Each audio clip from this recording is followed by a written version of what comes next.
I wasn't looking for proof. I was looking for a recipe. That sounds ridiculous now, but it's the truth. My wife always saved recipes on Pinterest, Reddit, random blogs, and every now and then she'd text links to herself so she wouldn't forget them. She was making dinner that night, yelled from the kitchen that her phone battery had died, and asked me to grab the lasagna recipe from her laptop. Her browser was already open. I clicked what I thought was her usual profile.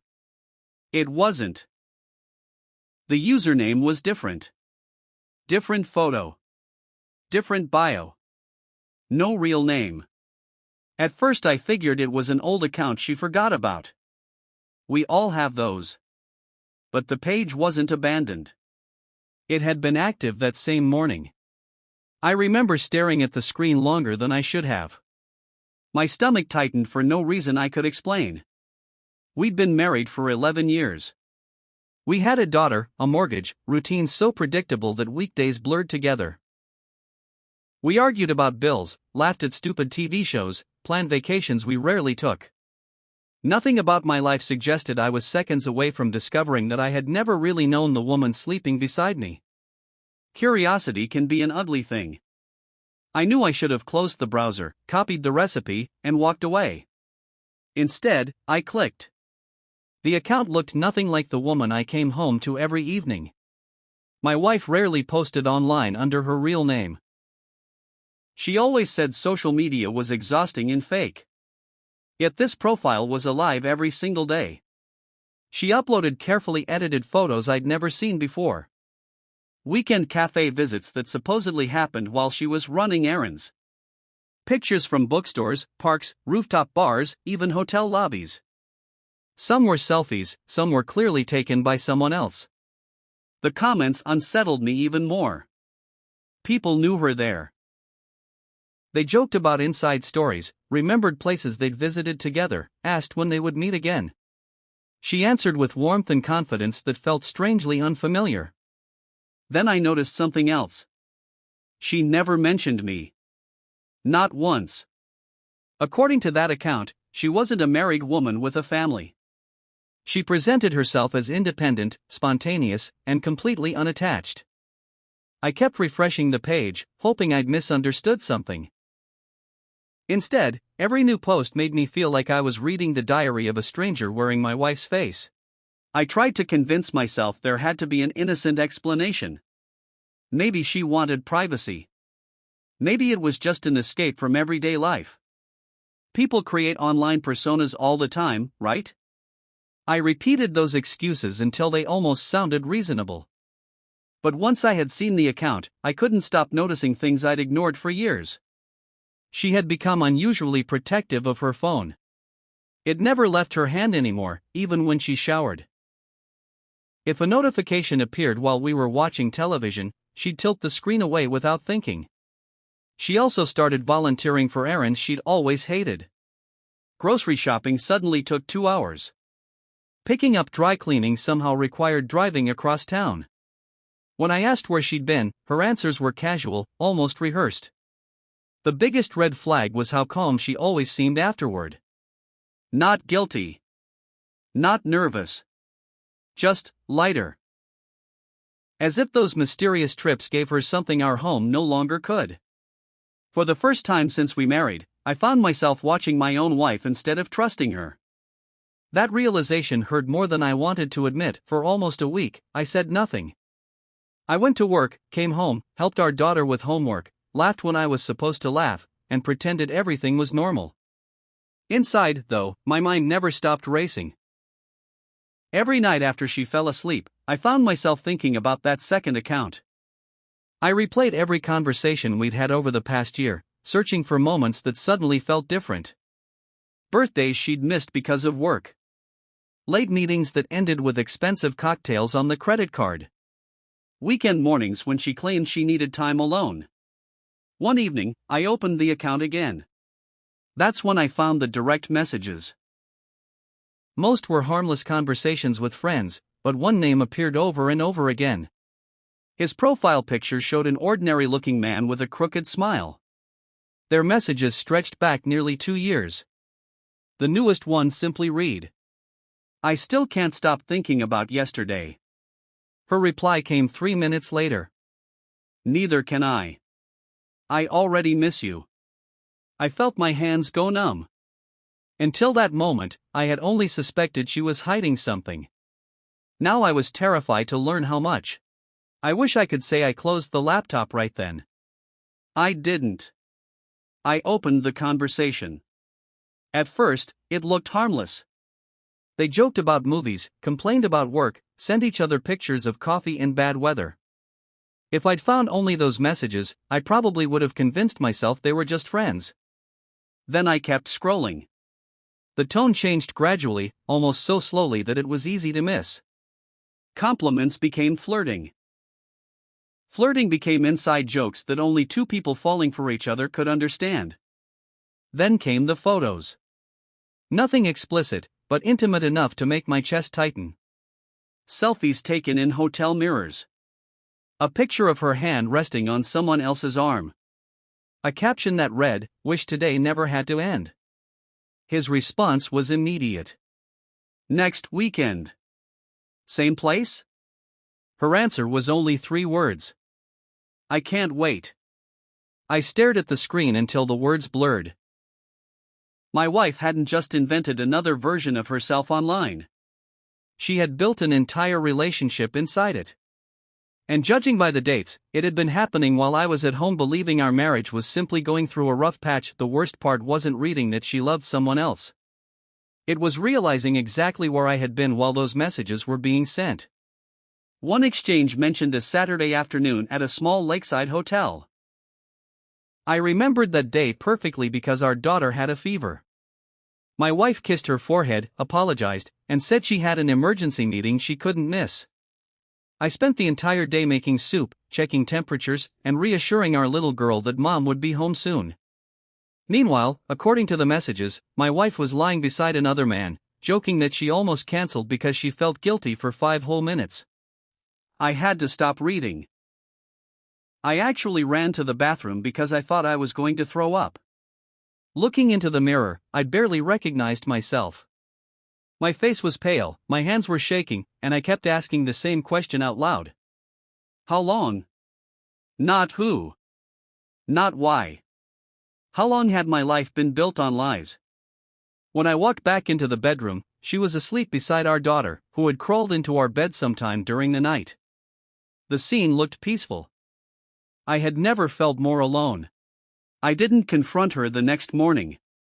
I wanted answers, but I wanted the truth even more.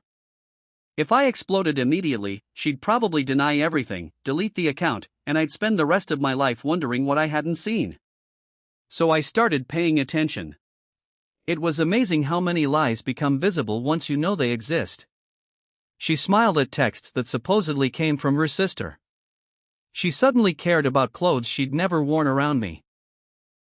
She even bought a new perfume, claiming a coworker had recommended it. I had never smelled it before.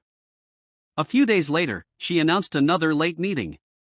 I nodded, kissed her goodbye, and waited 10 minutes before getting into my car. I hated myself for following her. She didn't drive anywhere near her office. Instead, she parked outside a quiet restaurant across town. A man stood up as soon as she walked in.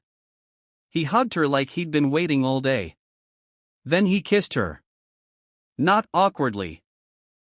Not hesitantly. Like two people who had done it hundreds of times before.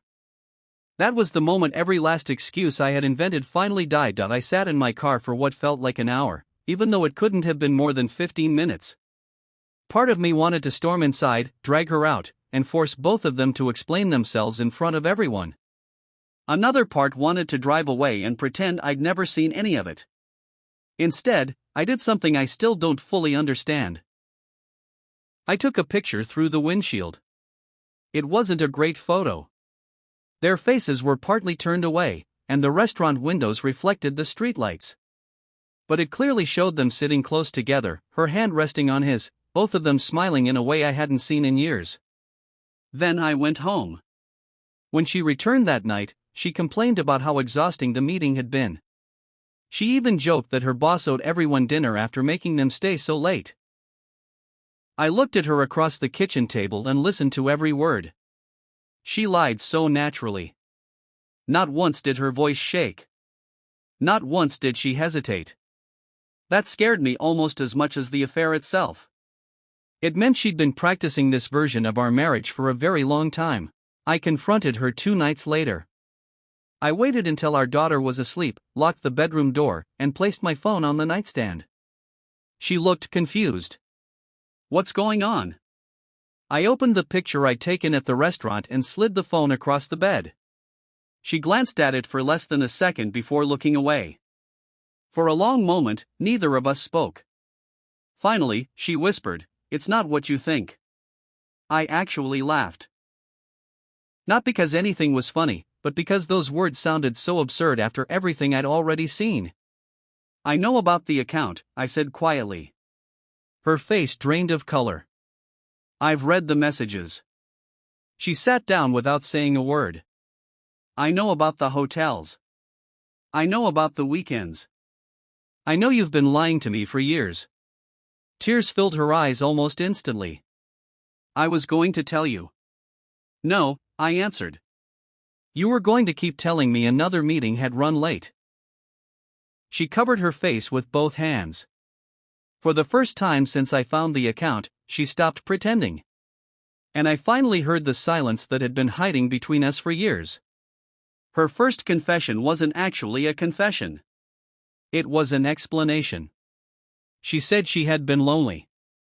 She said we had become roommates instead of partners. She said she felt invisible, trapped, exhausted by motherhood, bills, responsibilities, and the version of herself she thought she was supposed to be. Then she said something I still hear in my head. On that account, I could be myself. I remember staring at her through tears and asking the only question that mattered. Who exactly is yourself? Because the woman I married wasn't invisible to me. Maybe I failed her in ways I didn't understand, but I loved her. I built a life with her. I trusted her completely. She admitted she'd met him online first. The second account started as anonymity, then friendship, then flirting, then a relationship. "Do you love him?" I asked. She didn't answer immediately. That pause hurt more than any yes. When she finally spoke, her voice was barely audible. "I love you too." Two. One word. 11 years of marriage reduced to a 3-letter word that somehow made me feel replaceable. The days that followed felt unreal. We still had to wake up, make breakfast, get our daughter ready for school, answer work emails, and smile at neighbors. From the outside, nothing had changed. Inside our house, everything had. We slept in separate rooms. Every conversation turned into another painful interrogation. "How many times did you meet him?" "I don't know." "Try." "Maybe 20. Maybe more." Each answer created 3 new questions. Had she ever kissed me after seeing him? Yes. Had she told him she loved him? Yes. Did he know she was married? Another long silence. Yes. That answer hit differently. He wasn't some stranger who had been lied to. He knew I existed. He knew there was a family waiting for her at home, and it hadn't stopped either of them. I found myself obsessing over tiny details that shouldn't have mattered. Did they celebrate birthdays? Did they exchange Christmas gifts? Did they laugh about me when they were together? Those thoughts invaded every quiet moment. I stopped sleeping more than a couple of hours a night, and food lost almost all taste. The betrayal followed me everywhere, even when the house was completely silent. A week later, the affair stopped being just our secret. Her parents came over after she finally admitted that our marriage was falling apart. Mine arrived an hour later. What started as a conversation quickly became 6 people talking over one another. Her mother cried almost immediately. Her father barely looked at me. My own parents kept asking if there was any way to fix things before our daughter's life was turned upside down.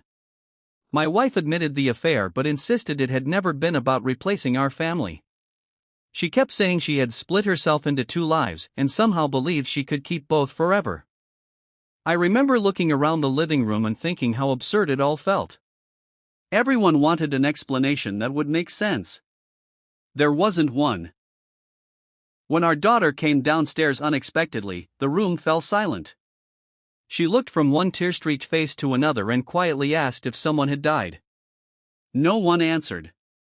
In that moment, I realized something inside our family really had died. Trust wasn't just broken.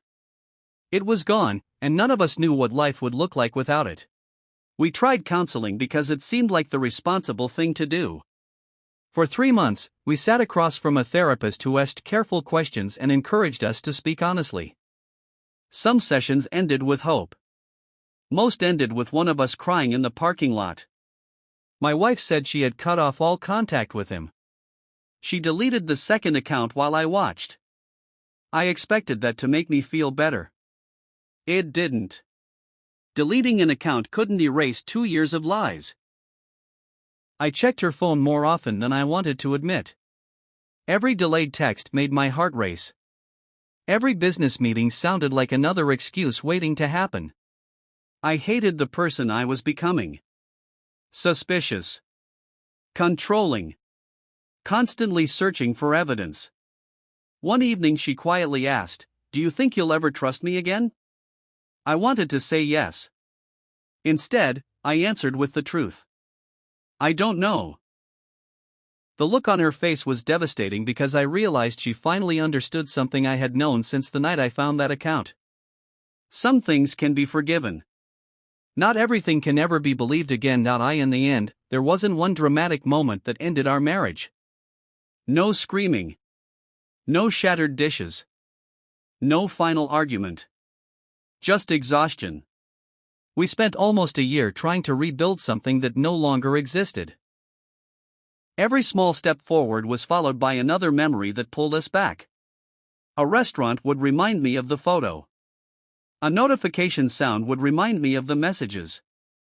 Even hearing the word meeting made my chest tighten. Eventually, we admitted what neither of us wanted to say out loud. Love had survived. Trust hadn't. We filed for divorce quietly. The paperwork felt strangely clinical compared to everything that had happened. 11 years together reduced to signatures, dates, and financial disclosures. Telling our daughter was the hardest conversation of my life. She asked whether we were angry with each other. I told her we both loved her more than anything. That part was true. Everything else felt impossible to explain to a child who still believed adults always kept their promises. Watching her pack a small overnight bag for weekends with her mother broke something in me that I don't think will ever fully heal. It's been 3 years since I found that second account. People assume time fixes everything. It doesn't. Time just teaches you how to carry things without collapsing under their weight. I'm doing better now. I have my own apartment, a routine with my daughter, and friends who dragged me back into the world when I wanted to disappear. I laugh again. I sleep most nights. But every so often, something small catches me off guard. A password screen. A phone turned face down on a table. Someone saying they're working late. My mind still goes back to that afternoon when I opened a browser looking for a lasagna recipe. I sometimes wonder which version of my wife was real. The woman who built a family with me, or the one who smiled through a secret account while planning weekends with another man. Maybe they were both real. Maybe that's the hardest part. If you've reached this point and you're living with a feeling that something isn't right, don't ignore it just because the truth is frightening. Sometimes the life you think you're protecting has already disappeared, you just haven't discovered it yet.